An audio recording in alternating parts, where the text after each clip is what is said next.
அம்மா தாயே, என் குடும்பத்துக்கு மட்டும் ஏன் அடுத்தடுத்த சோதனைகள் வந்துகிட்டே இருக்கு? என் பொண்ணு ரேவதிக்கு கொஞ்ச நாளைக்கு முன்னாடிதான் கல்யாணமே நடந்துச்சு. அந்த கல்யாணத்துல 2 பேருக்குமே ஆரம்பத்துல விருப்பமே இல்ல.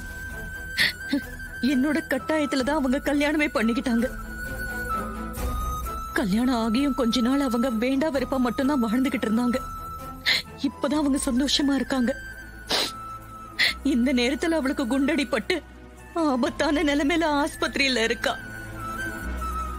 இப்ப அவளுக்கு ஆபரேஷன் நடந்துகிட்டு இருக்கு. ஆபரேஷன் நல்லபடியா நடந்து அவ பொழைச்சு வரணும்.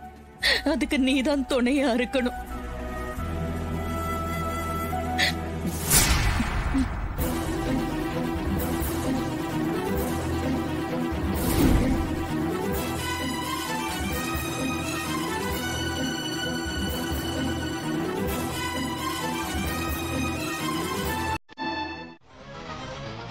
ரெண்டு மணி நேரமா? என்ன மாப்பிள்ள இது? உள்ள ரேவதிக்கு ஆபரேஷன் வேற நடந்துகிட்டு இருக்கு. இப்படி கரண்ட் இல்லைன்னா அவங்க எப்படி ஆபரேஷன் பண்ணுவாங்க? ஏப்பா சகல, ஹாஸ்பிட்டல்ல ஜெனரேட்டர் இருக்குமேப்பா, இல்லையாப்பா? வேலை செய்யலையா? ஐயோ,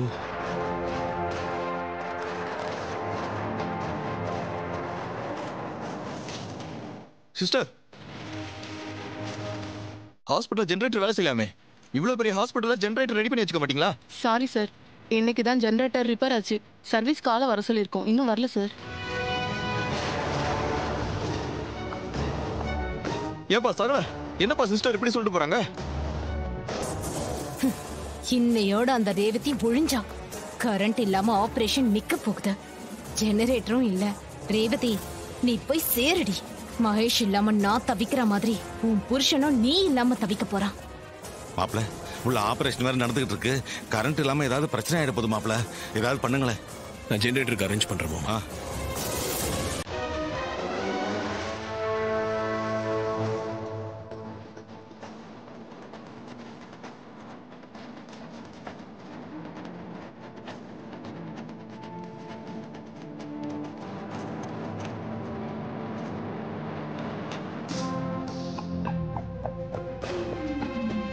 இன்னும் கொஞ்ச நேரத்துல ஜெனரேட்டர் வந்துரும். சரிங்க மாப்பிள்ள.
இனிமே உயிருக்கு எந்த ஆபத்தும் இல்லைன்னு டாக்டர் சொல்லிட்டாங்களா?